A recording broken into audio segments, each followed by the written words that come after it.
Okay, so I'm live right now. Cool. Um, let's see. um, okay, so I'm just going to turn this off real quick because I can hear this documentary in the background that I'm watching. Okay, so I decided that tonight I wanted to go live and talk to you guys about recovery and how recovery has pretty much saved my life. Um, because I figured if we could go live, hey, back, I figured if we could go live and we could talk about all these other things that, I want to go live because maybe I might say something that could save someone's life tonight. Or maybe I might say something to someone who is struggling right now with some sort of addiction. And I feel, if I could go, make use of this technology and go live right now and talk about recovery, you know, uh, hopefully I can advocate and spread the message of hope that it saves people. Um, my drug issue, started probably after I got out into the world on my own. I ended up getting, my poison of choice was crystal meth. So, when I first tried it, I was like, okay, there's no big deal in it. I figured that, what's the harm if I don't do it all the time? I had practically gotten bored with drinking at the time and wanted to do something new. But if I figured, but as time went on, things started to get worse for me. You know, um, for beginners, the very basics. All of my money went towards drugs. When I knew I needed food, or I knew I needed to pay a bill, or I knew there was just something else that money should have been done with. But at the same time, I was neglecting my responsibilities, and I knew it. In the process, I began to just hang out with anybody because growing up, I was bullied. I suffered rejection, issues, abandonment issues.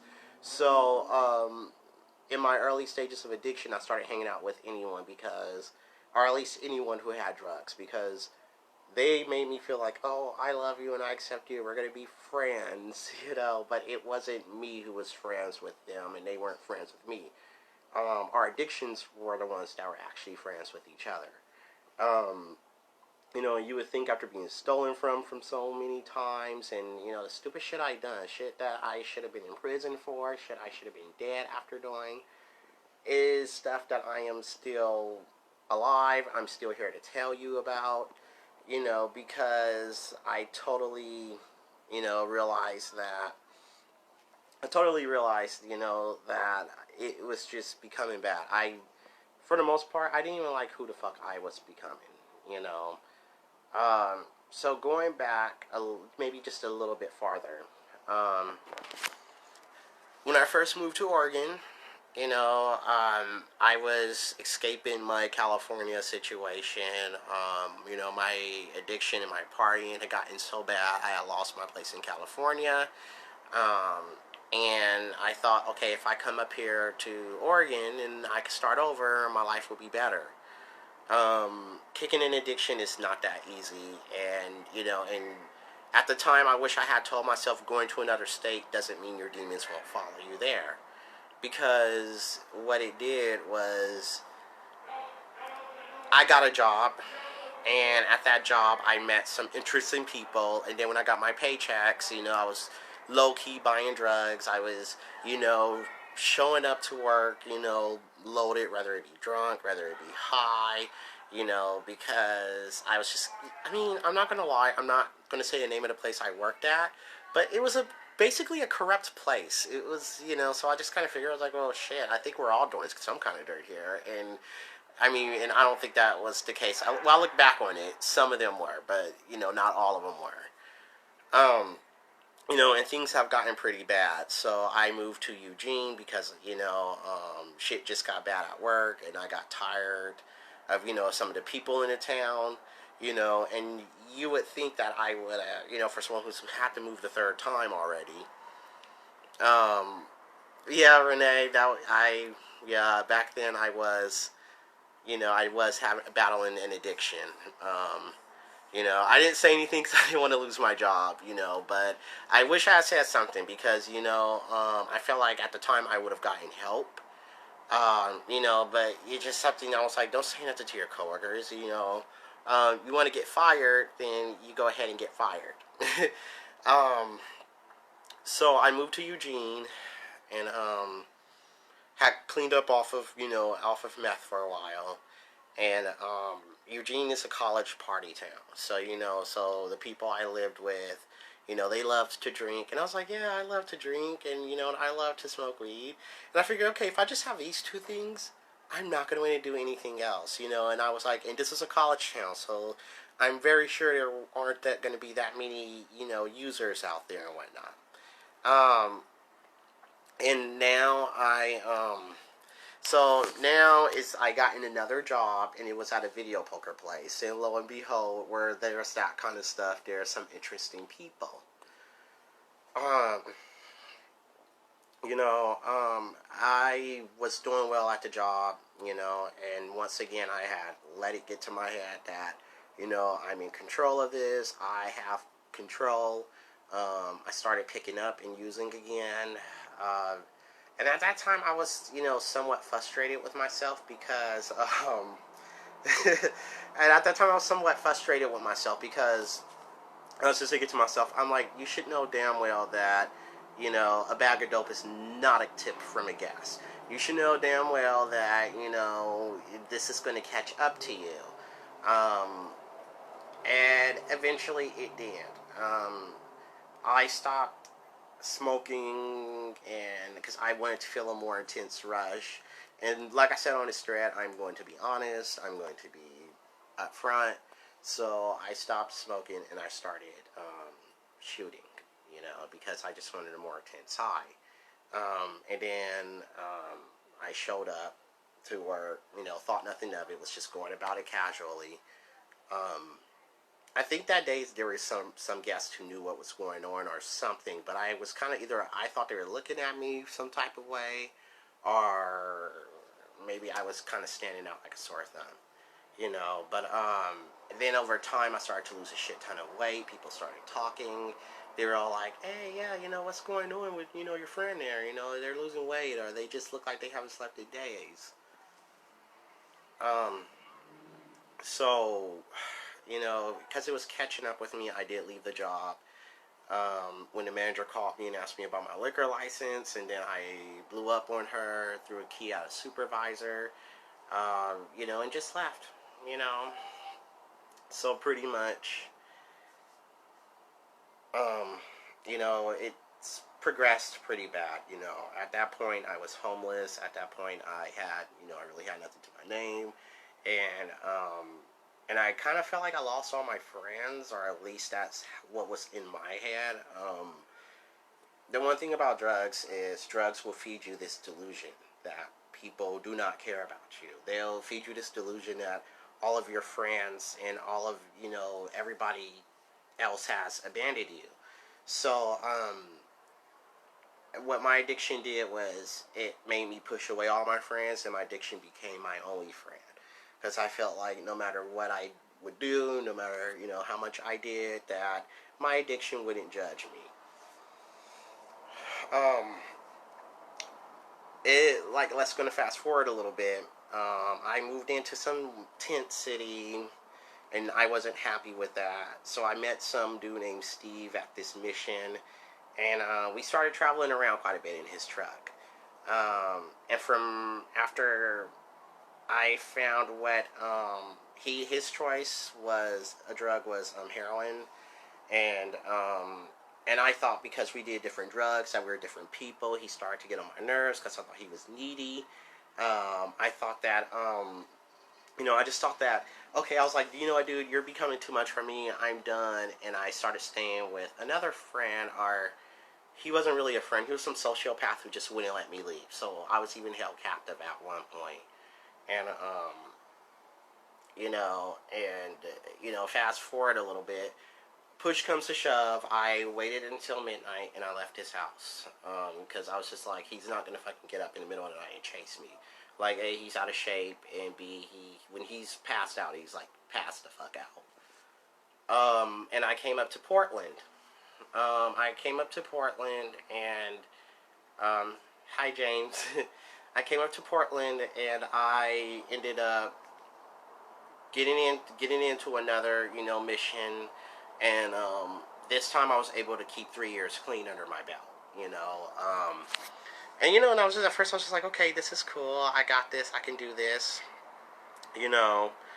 And pretty much I ended up. I pretty much, moved out of the mission, or got kicked out because, once again, this time I wasn't using, it's just I wanted to use, and the staff were getting irritated with me, and apparently telling a staff member to fuck off and leave you alone equated enough to a threat where, they were like, well, you need to leave, and because you threatened a staff member. I mean, it was fucking stupid, but I left. I stayed with a friend. I continued to work. And honestly, the whole time I was working, I didn't think I knew what real responsibility was, because every time I got a job, I wasn't really working to pay bills. I was working to support my habit, and I knew this. And I told everybody else that, oh no, yeah, no, I'm totally responsible. I totally got this. And I didn't have it. And I didn't tell nobody what was going on, because we live in a society to where you tell someone you're a drug addict, you tell somebody, you do drugs or you're suffering from addiction, they'll judge you. They think they'll think you steal from them, because I have opened up to people before, and then, out of nowhere was the "don't take this while I'm gone" kind of comments coming out of like nowhere, and I'm just all like, it's just kind of like, real matter of fact, you don't have nothing that I could take of yours that I would want that I cannot get. As much as I want to say I was an honest drug addict, I was someone who paid his own way and this and that. Still, because I wasn't being honest with enough people, I wasn't an honest addict. I was honest where I wouldn't steal from people. But, even then even then keeping the honest face had changed. I pretty much, ended up, when I came back to Portland after leaving to go back to California for a while, I came back, and this time things were just different. I came back and I knew exactly what the fuck I wanted and what I was doing. And this is the dark, where the dark phase of my drug addiction was starting to really like play on me. I was being screwed over by people left and right. I was, getting stolen from. People were blaming me for things that, that weren't me or that didn't happen. My tent was being ransacked when I was gone, and I got fed up with it. In fact, I got so fed up with it that, I just kind of stopped being nice, but I don't think it was the being fed up with it. It was a combination of drugs, and it was the combination of unhealthy people I was hanging out with. It was the combination of choosing to hang out with this kind of crowd, knowing this was going to happen, because it happened before. So then I was thinking to myself, I was like, well, if you didn't do all your drugs, you wouldn't have such a drug issue. Why don't you just sell it more than you do it? And then I was like, oh my gosh, that's such a great idea, and I should have told myself, like, go check yourself into some fucking treatment. But instead I was just like, oh, no, you're good. This is how you can make your money back and get more drugs. Like, I was giving myself the worst fucking idea at the time, and I thought to myself, I was like, are you sure this is a really good idea? You walking around at 2 and 3 in the morning trying to find drugs to sell? And thank you guys for the compliments in the thread. I see them. Thank you. So I ended up, falling deeper into it, and at one point, I started to acquire weapons, because if you were going to steal from me, you were going to pay for it. I intimidated people. I ended up getting a sword one time, and I would walk around in stores with that sword because I didn't like the security following me. So whenever I did steal something, I would just walk towards the door like I was in some fucking movie or something, and like they're just moving out the way because I'm thinking, I was like, yeah, you're not going to confront me, and I got the fucking sword. Like, yeah, you and your walkie-talkie step aside, and don't make me need to do what I've been thinking about doing. And the thing about that was I was ready to hurt somebody at that point. And it kind of made me stop. You're like, are you wanting to hurt people because you've been angry and you've been waiting to lash out? Or is this just the drugs that's making you do this? And I was, I would just kind of brush off the question because I was like, I don't give a fuck. I was like, I just want people to leave me alone and I want people to stop messing with me. Um, and I thought it was cute back then that I was bringing a lot of fear, striking a lot of fear in people's hearts. A lot of buildings were telling me, well, you can't come in until you put that baseball bat away. A TriMet employee told me, oh, you're not getting on my train and you have a bat with, with a baseball bat with nails coming out of it. And I jumped up and swung it at her. And I was just like, I was like, bitch, I wasn't here for you. I'm here for somebody else. So if you don't get the fuck on, you could just catch, you could catch the ass whooping. I think back on that and I feel horrible. And if I could find that TriMet employee in specific, I apologize to them. I really would because, it just wasn't right at the time. But I had just woken up at 5 a.m. I was frozen, nearly frozen. So I was trying to just jump on the train to, like, keep warm. And I wasn't going to let some middle-aged, miserable looking hag at the time tell me any differently. I screamed at the top of my lungs at her. At one point I even had a gun in my possession, and that's when I was like, okay, it's time to really stop and think about this because I was like, if not the drugs, it's going to be the weapons that get you caught up, or maybe it was the breaking into certain places that I was, breaking into just to get what I needed. If someone ripped me off, I went right to their camp and stole their shit right in front of them. Once again with one of my video game looking fucking weapons on me, just looking them in the eye too, and just thinking, yeah, you know what? Remember that tablet I loaned you, and you decided to sell it? Well, guess what? Now I'm taking your shit, and I dare you to do something about it. I only came after you if you came after me. A lot of people thought, oh, because her name is Starburst and she's wearing dresses and she loves makeup and clothes more than anything else, she's not going to do nothing.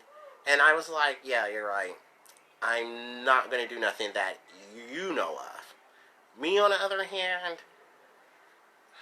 I could have did worse and I wanted to do worse because if there's one thing I acknowledge about myself is when I go off to set a point, I will fucking set a point and I will make my point echo across up to the Grand Canyon plus some. But I got tired of like setting a bad message. I got tired of like when I was walking down the street, people finally started to fear me. People, would get the fuck out of my way.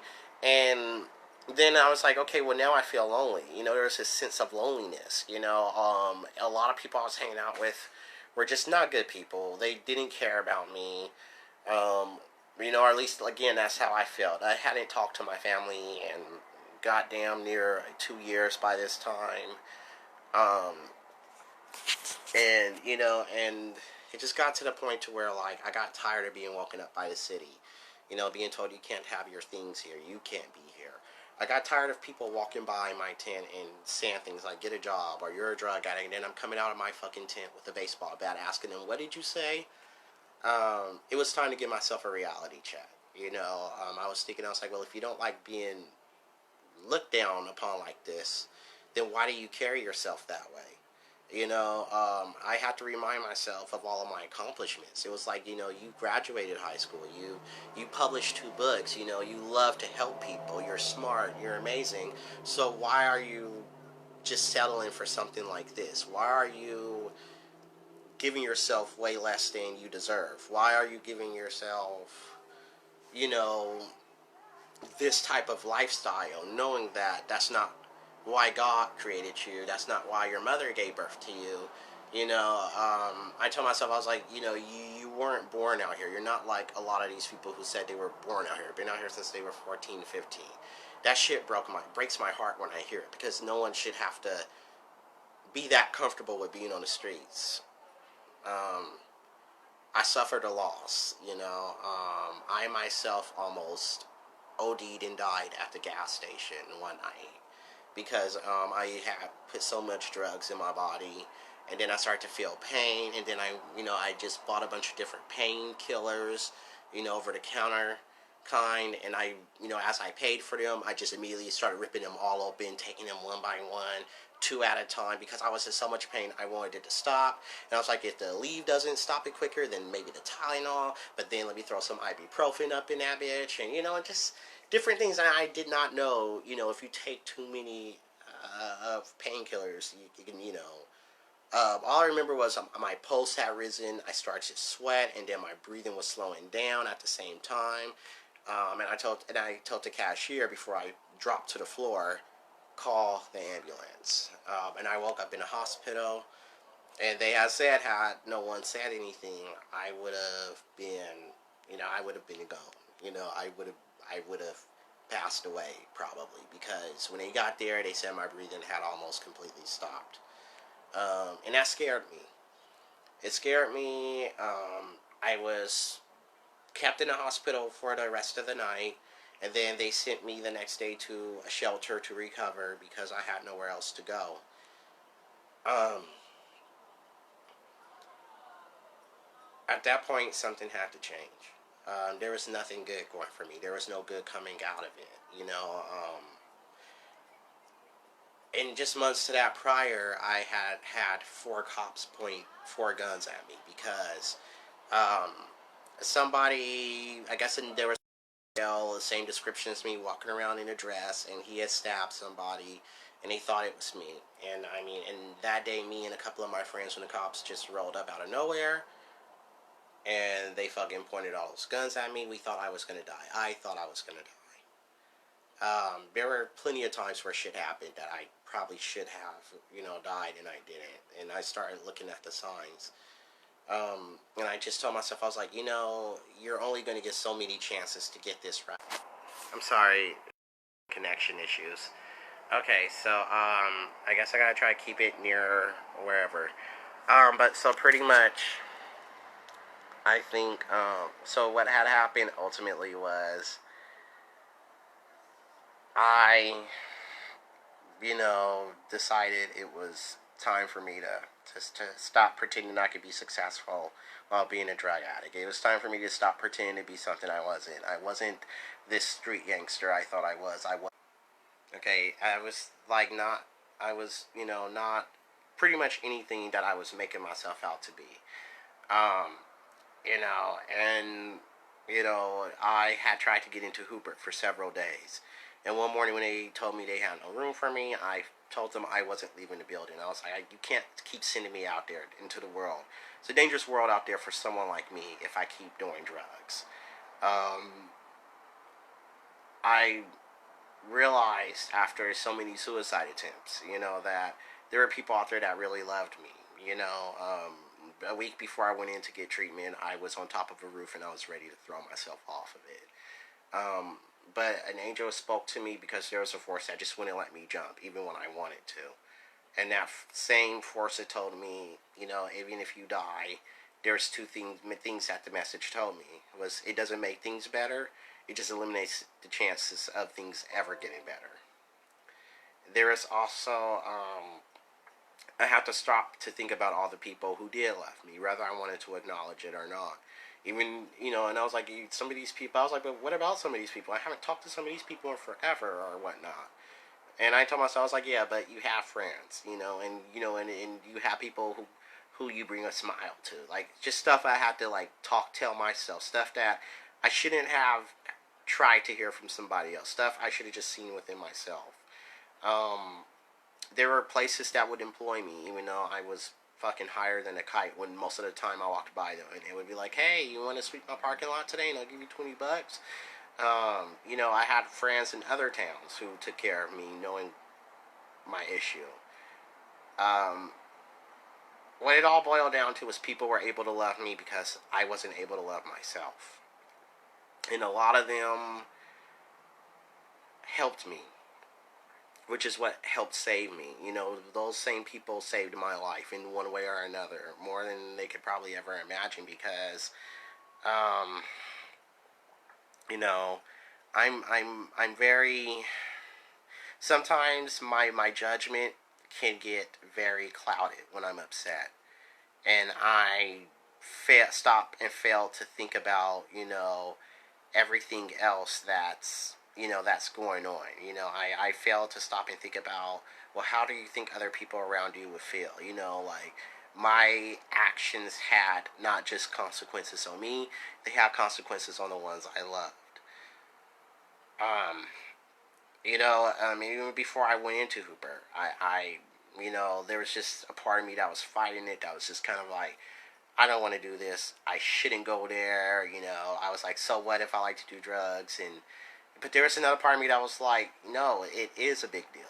I was like, because I was like, you're 28. You're too fucking young to be throwing yourself away to the streets. You're too young to be accepting that this is the end of the road for you. You haven't even begun to see life yet and the things it could do for you if you would just, I just told myself, if you just pull your own head out of your ass and just try a little harder, and and stop thinking shit's going to easily come to you, and you do so little work, you'd be off a lot better. um so because I stayed in the Hooper building and I told them I wasn't going to leave, I felt like by the grace of God, somebody was like, hold on, we'll be back, and they went to the back and said something, and some nice looking lady came out, and she was like, you must be Starburst. And I'm like, yeah. She was just like, well, she was like, do you identify as a female? And I was like, yeah. So I got in that day, and it was the females unit. And I went in there, and and it was literally the first night of the rest of my life. The detoxing process was a bitch. The acupuncture part was a bitch. I was just like they would wake me up like, it's mandatory, you have to go. And I'm like, so you mean to tell me it's fucking mandatory that a bunch of people are gonna stick a bunch of needles in me right now? You have got to be fucking crazy.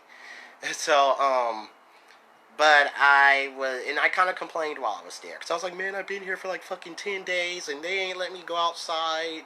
And then I have to stop and tell myself, well, would you rather be in a detox center for 10 days, or would you rather be in a fucking prison for 10 years? Because you just didn't know when to stop. Because you just couldn't accept that things weren't going to be done on your terms and how you wanted them done.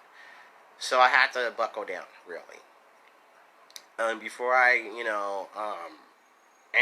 guess like I talked to one of the counselors, and they were telling me, well, you're just going to have to wait till we get to you. And I told them, I was like, if you don't get to me fast enough, I will exit this fucking place, and I will go back out to using.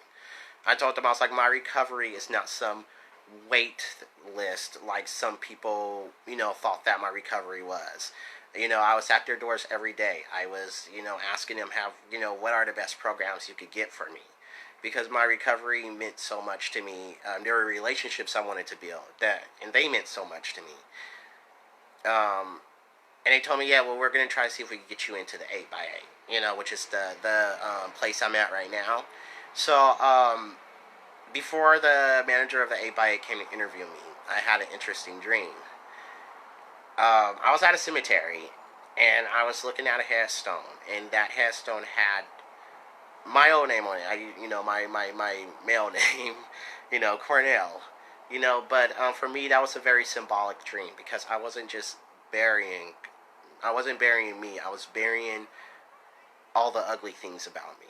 I was burying my addiction. I was burying my, all the lies I was telling myself.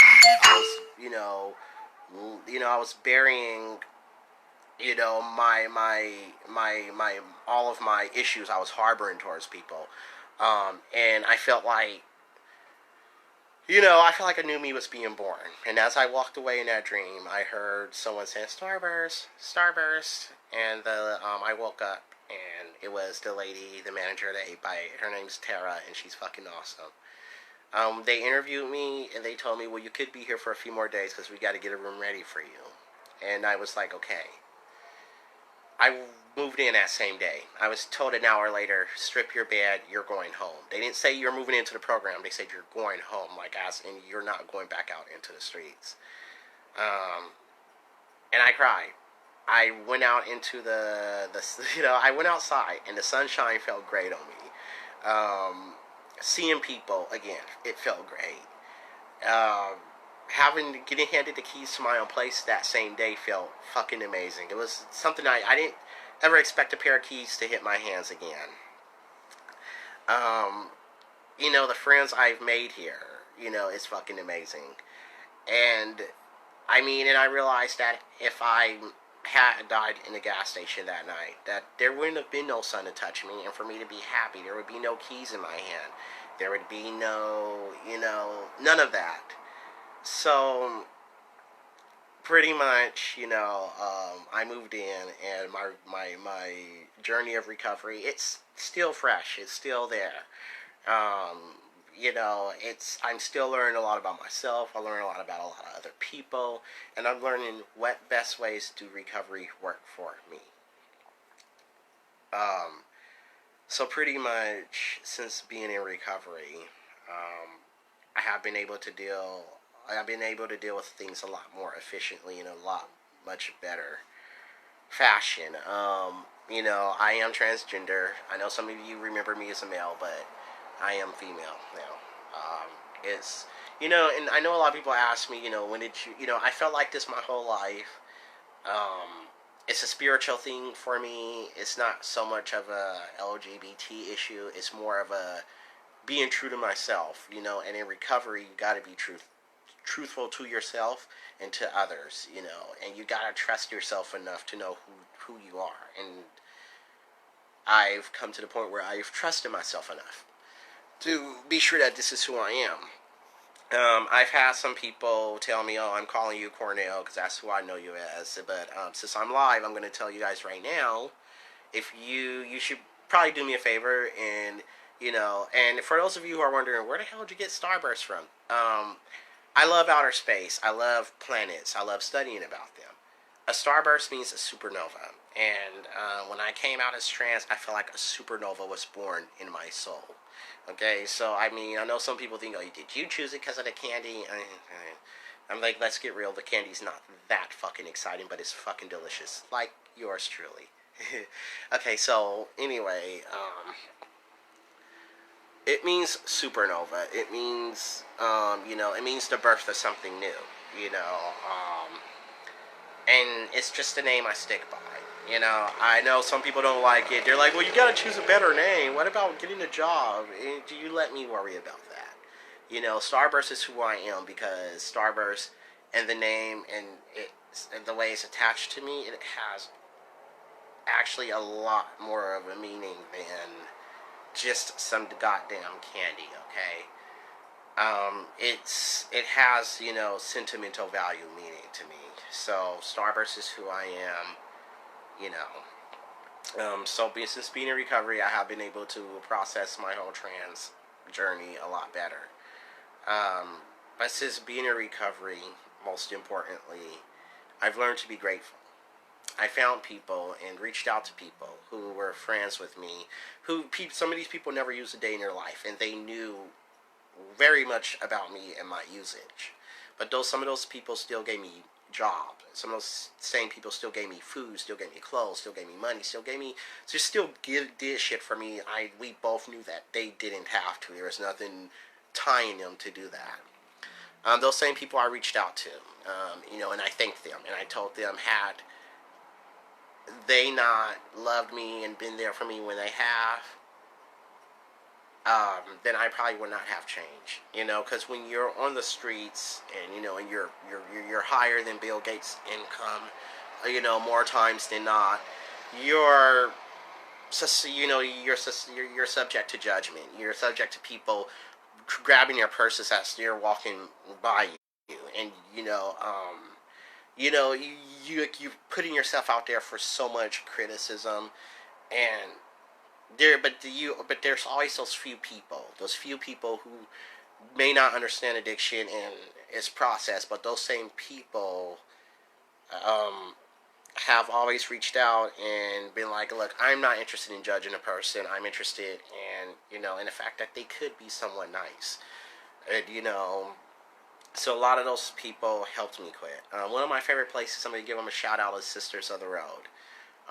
Such a fucking amazing place. I remember when I'm sorry, Let Go just popped up on my screen saying you have unread messages. This is why I don't loan my phone to people. Okay, but, I ended up getting, I ended up coming back from a horrible drug binge. And, one of the staff members there, I guess she had a bag of makeup for me. And, it really touched me when she gave it to me. Even though I was looking like a hot mess that day, I cried when I sat at the table and saw what it was, because it goes to show people were truly thinking about me. Anyone who knows me knows I love makeup. I got a purse specifically dedicated to nothing but makeup products. Um, there were times where I did things that should have got me banned from that place, and they still stuck by me. They still loved me, and they can still continue to stand behind me in my recovery. Um, there was an amazing lady I met when I was on the streets named Monica, and the night me and her met, I was so fucking far gone that I probably didn't even know if it was daytime or nighttime. But she still welcomed me into her circle and sit down, have a cigarette with them, to talk with them. There were people, who ended up giving me work. One of my managers to this day, when he first found me, I was digging in his garbage can looking for food. Yeah, I was looking for food, and I was just thinking to myself, I was like, Starburst, you're so fucking ridiculous right now. But I was just like, I don't care. I haven't eaten in 2 days. I will be fucking full and ridiculous. So I did. I just figured that, he was like, you get out of my trash can and stop digging through it, and I'll give you a job. Again, and because of those same people held me closer to them because they knew I was battling addiction. In my recovery, it's making me do the same thing. I ended up coming across somebody the other morning, and and we were both at an outpatient building, and he was spinning and he was so fried. He was naming all these negative things about himself because he was high, and I looked over at him and I said, "Yeah, well, you're still a human being too, and don't forget that." You know, it's one thing for somebody to be like, "Oh my gosh, I have a drug problem," while at an outpatient place, but the fact is, you're there because you recognize you won't change, you want something different. And it's not every day anyone can do that. It's not every day that someone can be like, hey, I have an issue and it needs to be fixed. Um, and it wasn't just the fact that I almost overdosed that caused me to stop. It's just the fact that I have realized that I'm harming the people I love, whether I thought I was or wasn't. I used to have the shitty attitude of, it doesn't matter, if I put a needle in my arm, the only person it's going to hurt is me. But then I was like, yeah, but what if your heart stops and you die? Then you got a shit ton of other people who are hurt by it. You now have a shit ton of other people who's got to live forever wondering what they could have did and why. And most importantly, I had to ask myself why. I was like, you tell people all the time you love yourself. There are people who looked up to me. And I was just like, and they're not going to look up to you much longer if you're using, if you're drinking, if you're ripping and roaming the streets, if you're constantly kicking in, store doors, and shouting, where the fuck is that bastard at? Because you think they stole something from you, Yeah, I was pretty out there.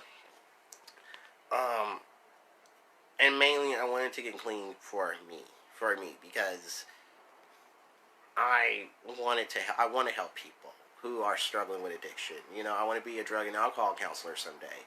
I want to do a nonprofit, organization for people who are homeless and who are struggling from not just homeless, from addiction.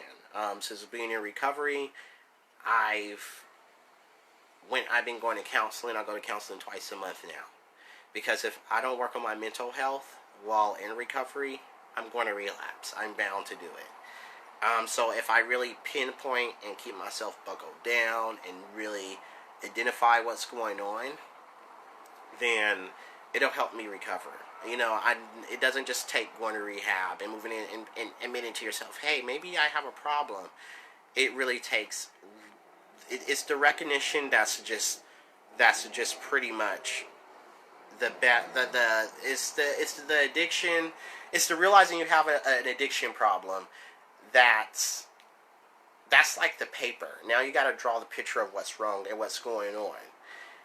I was like, why are you using? And I was just guessing maybe because I get angry because I don't think I don't know how to handle a problem a different way. I don't know how to just go talk to a friend or pick up the phone and call somebody. There are so many things I didn't know how to do, and and all I knew how to do. It's not that I didn't know how to do those things. I didn't want to do those things. Resorting to drug usage was my only comfortable resort that I assumed my problems would be a burden on people. I was just looking for any excuse to not go talk to somebody and admit to somebody that I might need help. I might have an issue here.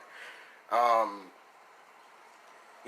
thought that at the time, you know, I thought at the time that, I didn't have an addiction issue. I was like, I'm doing what all the cool kids are doing, and it's just kind of like, well, no, the cool kids are not living intense. The cool kids are not fucking getting themselves twacked out daily, so but also too, I wanted to remind myself, and I keep reminding myself every day that I wake up, be grateful and don't forget where you came from. And because of that, there are times to where like I'll make enough dinner to where I can feed everybody on my floor, and then we'll take leftovers out to the homeless people. If I see someone on the streets and they're obviously high, they're obviously drunk, I don't do to them what people did to me. I don't cross the street. I don't be like, ugh, get away from me.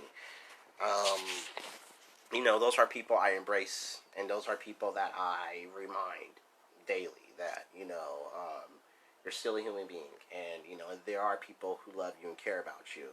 Sometimes you be like, I don't have any friends, and I'll be like, well, I'll be your friend. I know I don't know you, and you might think I sound crazy, but I'll be your friend. If there's you can give them one positive reason to hang in there and to keep going strong, then I figure you're doing something right. And I love to help people. It's my passion.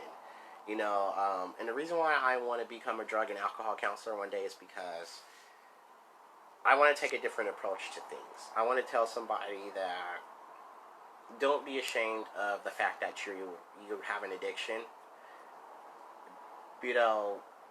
Recognize it and work on it. Work with it. Work it for you. But most importantly, own who you are. Because if you don't own who you are or what your issues are, you may never get to the next stage of doing what you need to do to make sure that, you gotta, to make sure that, you gotta get, sorry, I'm stumbling. So pretty much, if you do not,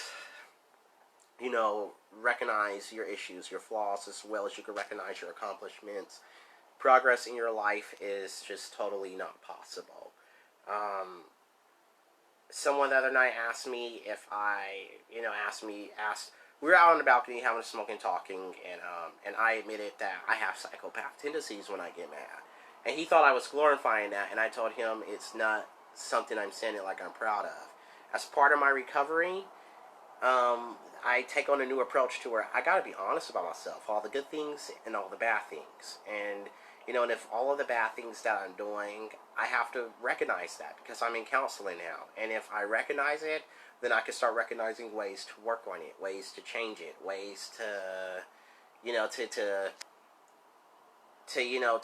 I know no issues are solved overnight, but you could think of ways to start working on that issue overnight. When I used to get upset and shut down, I was like, stop shutting down, stop blocking the person out. You may not like what you're hearing, but they're saying it because they care. Because if anyone else cared, they would be here telling you the same thing right now. So, even if I didn't like what they were saying at the moment, I at least took the time to think about it later. I was like, you gotta think about what they were saying and how much of it applies to you. If it offends you, then that means it applies to you. So start doing things at a better way. So that's what I just, started doing. you know, and every day is a journey. Every day I learn something new about myself. Every day I'm learning new about somebody else. But most importantly, I'm learning that for every day I'm not using, it's every day that counts. It's every day that I get my life back. You know, every day that I've gotten myself, I've given myself another chance. It's every day that I'm glad I'm no longer killing my brain cells. It's every day I'm glad I'm no longer, out in public, acting like a goddamn fool. And I mean, the best part about recovery is I think back on all the things that happened to me, and instead of being mad at some of the people who fucked me over, I'm actually thankful for them because they not only pushed me towards wanting to do better because I was just that much more determined to get away from this shit culture that drugs brings, but it also reminded me that this is who drugs have turned them into, and that's who you don't want to be. You know, um, it was at that point I knew for me it was either go get some help and get yourself into rehab, or go and get yourself killed, or go and get yourself arrested, and now you're doing 20 years or something like that. Um, I mean, there were even police officers who had talked to me at times and told me, "Look, you're smart, you're articulated, so I really hate seeing you out here. I know what you're up to." Versus no, they watched me do drug deals and they could have arrested me, and they didn't. Instead, they were telling me, "Well, we hope you stop doing what you're doing someday. We're not going to tell you what you're doing because we both know what you're doing." And I'll sit there and be like, "Well, we know what I'm doing, and you're not going to do shit because you're not shit." But actually, the Portland City Police saved me. Um, they started the program, the LEAD program, and because they started the LEAD program, I was able to get into housing through the LEAD program and get into a clean and sober housing through the LEAD program. And that was started by the Portland Police and sheriffs. So even they saved me because nowadays it's just, they're starting to realize we put you in jail for a drug issue. We're not doing you no favors. We want to give you help. Um, but most importantly, when I went to thank the police department, they told me give myself the real pat on the back for getting myself into help. The 8x8 is a clean and sober living program, and it's basically like a rehab. But you get your own room, you get your own, you don't have to share bathrooms. You get a community kitchen. I have made some of the most amazing friends here. Um, there are so many people who I run into all the time, and like, you look better, and I'm so proud of you, and they're so excited for my recovery as I am. May 11th, I will have hit 60 days clean and sober. Um, and it's just the beginning of such a far journey, of things that, a life I'm going to live, and a sober life. Um, I mean, do I regret doing any of the things I did or going through what I went through? No, because it wouldn't have made me the person I was today. There is no saying if I could go back and do maybe one thing a little differently. I don't want to change course because it's helped me learn.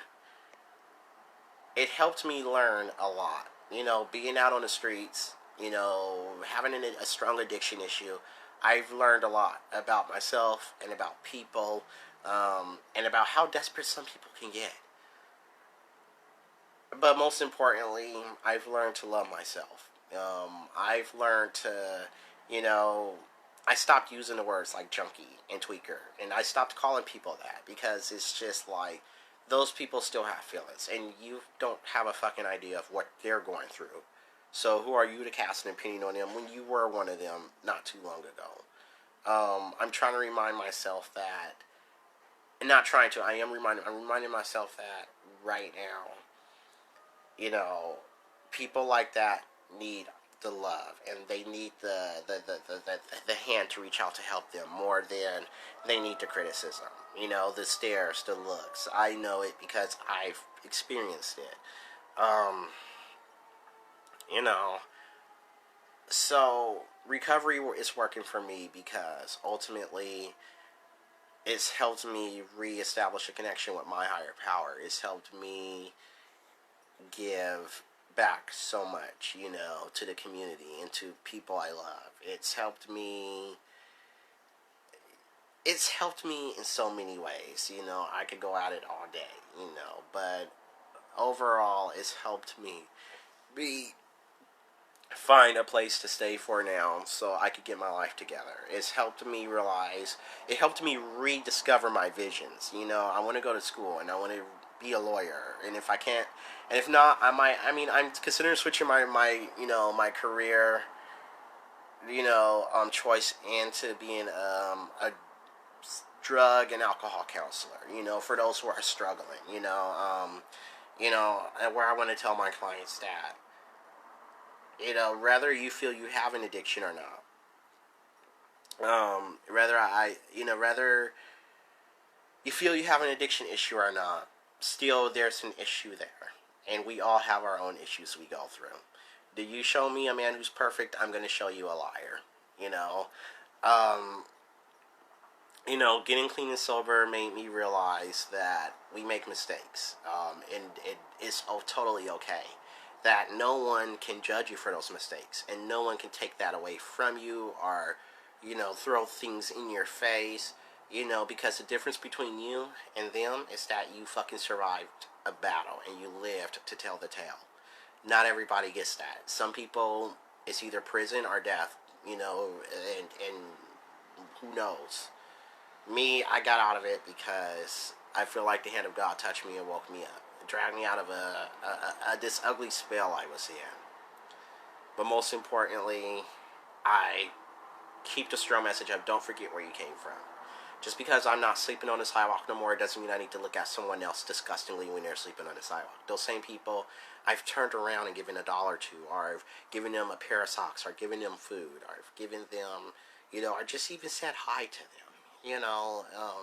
Just let them know you're worth more than, than just being another person laying on the sidewalk. It doesn't make me any better than you, and it doesn't make you any less than me. Our situations are different, and we're both fighting two completely different battles. And that's what recovery has helped me do. It's helped me keep a more open mind. It's helped me keep a more solid state of mind. It's helped me realize that I didn't need to lie to myself. I didn't need to have fake ass friends around. It's helped me realize that I need to forgive people and love people no matter what, no matter how mad they might make me, or no matter how mad I might make them. By the end of the day, I'm all about love, and I'm all about the spreading of it. So recovery, it works for anyone who wants it to work for them. Recovery works for anybody, who feel like it's just the one thing that's missing. I'm in this program with people who are parents who, have records, who just are going through things that I myself cannot relate to on a personal level, but I am also have empathy. We're all here for a different reason. And if there's anybody who's watching this who might be struggling with an addiction issue, who might be, struggling with something, I uploaded this live video to let you know that there is hope, and that, if you don't give up, and if you just, stick it out, and remember one simple thing, you are surviving a battle, or you survived battles that no one else on this planet could have survived better or endured better other than you. To all my friends who may be recovering, from an addiction themselves, and they're staying somewhere right now, or they don't know how to feel, remember this. We're going to have our ups and downs, and that's just how it is. But pretty much, don't let them take away your happiness. Don't let them dictate your happiness. If they take your happiness, they're going to take your recovery. And And those are things that only you are solely in charge of. It was advised that I stopped hanging out with old friends and going to old places. I stopped going to old places, but there are some people I built such a beautiful bond with that there's no way I was going to cut them off because I was sober now. I feel like that's my blaming them for my drug issues. That's like me saying, haha, I'm now better than you. And that's not the message I want to convey about recovery. Um, still showing love to your friends, the ones who may not change, sometimes could be what they need in order to change because it's what I needed, you know. So, and maybe that's just me. Maybe that's just me doing things in a different, better fashion. But like I said, I'm still fresh into my recovery and I'm still fresh into doing a lot of things. Um, and I'm going to be learning until the day I die. I'm progress, I'm not perfection. And that goes for anyone. Your progress, you're not perfection. So don't ever feel too down on yourself if there's just something that's not going right. Life, the universe, everything has its course. It has its course of why it's working things out the way it worked out. I remember I lost $20 one time, and I was mad as fuck. And I didn't understand it at the time because I was just kind of like, I was like, God damn it! I was like, now I swear to God, if I find out someone's found $20, I'm gonna be pissed off, or I'm gonna smash them out. But I also stopped to think about. I was like, well, would you smash them out if it was a mother who needed to feed her child tonight? If it was a young college student who needed to pay their light bill and that $20 was actually what they needed. Um, so I stopped looking at it as I dropped $20 and I lost it. I looked at it as there was someone out there tonight who needed it more than you. And that's why it was taken from you. That's why you dropped it and didn't realize it. Because someone else out there needed it way more than you. So being in recovery has helped me realize little things like that. Um, I still make my mistakes. I'm still, I can still be quite the smart mouth sometimes. Honestly, I'm kind of sure that my whole sarcasm is the one thing about me that's not going to change. I think it is kind of what makes me. um, so, and honestly, my ultimate goal here in recovery is to, share with people more. Tell my story more, or to hear people's story more. Because, like I said, the point of this whole thing tonight was maybe uploading this could have saved someone's life. Maybe uploading this could have helped you find out something. It could maybe help you figure out how you could talk to a loved one who may be suffering from an addiction if it's not you, though. For those who are recovering, remember, it's your journey and it's a journey worth it because your story, whether you realize it or not, when you tell it one day, it's going to inspire somebody. It's going to save someone's life. It is going to do something for someone. Rather, you don't have to know it, but if they hear it, they will, or they may go do something different that day because they heard your story, your success, and they're like, hey, this works for me. I feel like, if if we're taking the time to share all these funny memes on Facebook, and we're sending all these messages to each other about, did you hear about such and such? We also need to send messages to each other, reaching out to people. We need to share things more about what we can do to help our fellow community. You know, uh, what we can do to start loving each other more. We have these school shootings, and instead of a community coming together and working harder to make sure this doesn't happening, political debates are happening. Well, if this person had a gun, this wouldn't have happened. And it's just like, it's not about who was armed or not. What can we do to make sure that these people don't feel so fucking messed up to where they gotta go out and start killing people? Or what can we do to make sure that, we do keep people safe? Um, you know, for me, I think the best thing I could have done for myself was decide to quit doing drugs. Was to decide to give myself a better chance. I don't want to talk myself in circles, but I just feel like that was the best thing I could have did for myself. It was the best thing I could have did for the ones who loved me. Um, I mean, drugs will kill you. It doesn't matter what form they're coming in. People used to always tell me, "Oh, you can't overdose off meth," and it's not about that. It eventually kills you. The same way heroin eventually kills you. The same way popping pills eventually kills you. And if it doesn't kill you physically, it kills you on the inside. It's going to kill you emotionally. It's going to kill you. It's going to kill your soul. It's going to kill everything about you one by one. It's ultimately going to kill your will to live. It's going to, it just killed a lot of things about me. But I figured it wasn't going to kill me in the end.